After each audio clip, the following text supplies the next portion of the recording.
Hey guys, Jack here bringing you part 2 of the layout update, and before I get into anything I'm just going to apologise for the construction work going on outside. If you can't hear it then that's all good, but if you can then I'm very sorry about that.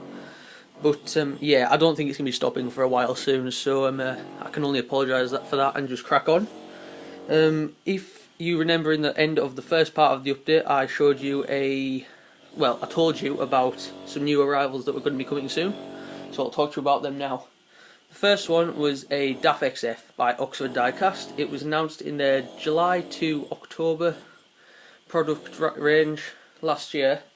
Placed an order for mine through Jackson's Models and expected it to come in Christmas, but it didn't. So yeah, it's going to be arriving hopefully in the next 2 weeks according to Oxford's website, but I'm not completely sure. Anyway, it's a DAF XF in Freightliner livery. Comes with a skeletal trailer and it's going to be a really nice model when it arrives. It's going to kind of break all the trucks up a bit from everything just being Eddie Stobbers. And yeah, it's on one of my favourite tractor units as well, so it should be really good when it arrives. The second one is a new locomotive, and this time it's going to be one of the new J94s by Hornby. If I go over to the desk I can show you which one it is. This is the one. It's in Hornby Magazine's February issue, I think. Yep, February 2015. I'm not going to show you too much because I don't want to get done for copyright, but this is the one here. Coalboard austerity. It's the J94 in NCB blue. I ordered it last Friday off eBay for £63, which is a very good price for one. And I think it was meant to be 73, but I got it for 63, which is pretty good. Yeah, so like I said, it's in NCB blue, and it's one of the new Hornby ones. Lots of versions of the J94 have been made, and it is one of my all-time favourite small tank locomotives ever, so I'm really excited for when that arrives. Like I say, I ordered it on Thursday and it says it's going to be here between now and Tuesday, so it should be arriving any day soon, so I can't wait for that to get here. And when it does get here I'm definitely going to be doing a review of it.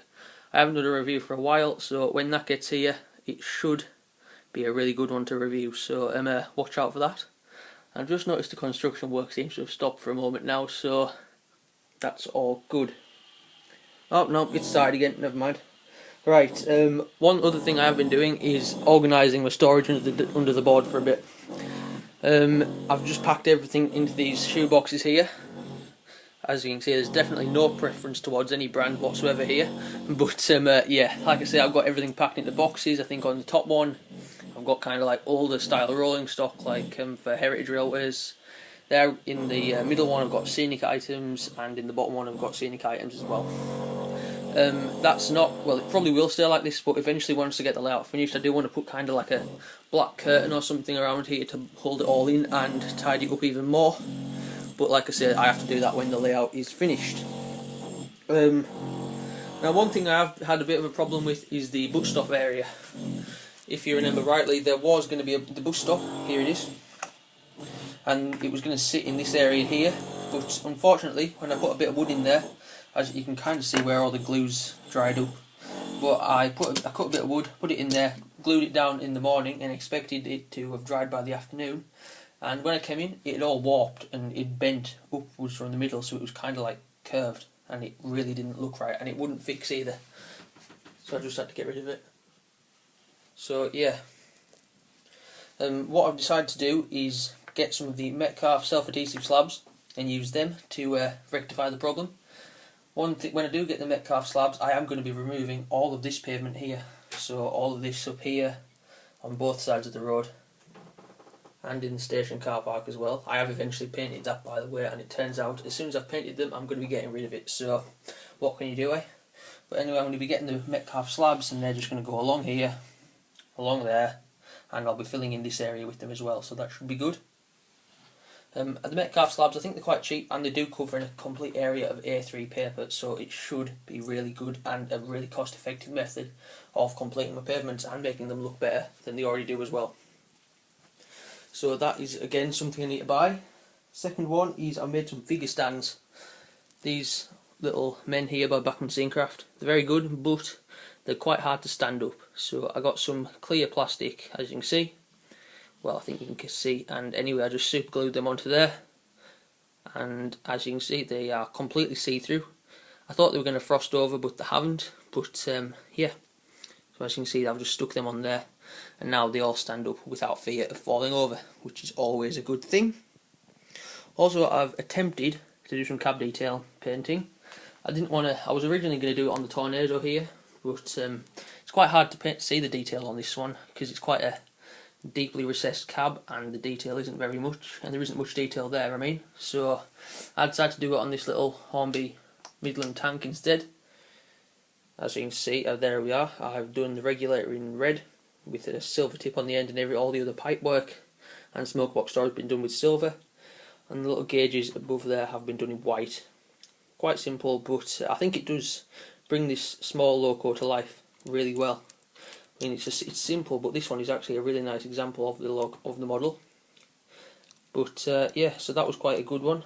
I would have done it on the Tornado as well, but as I say, there isn't much detail to paint. So, I think I'll possibly be doing that on the J94 when it arrives as well. So I'll maybe do a video on detailing it. Well, if not, if I don't do a separate video on it, then I will show you it afterwards during the review.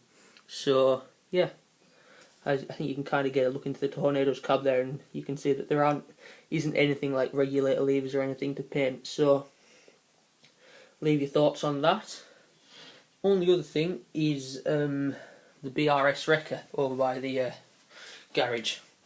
As you can see, I have left this gap. I did leave a gap here next to the workshop for a tow truck. Sorry about the shaky camera there.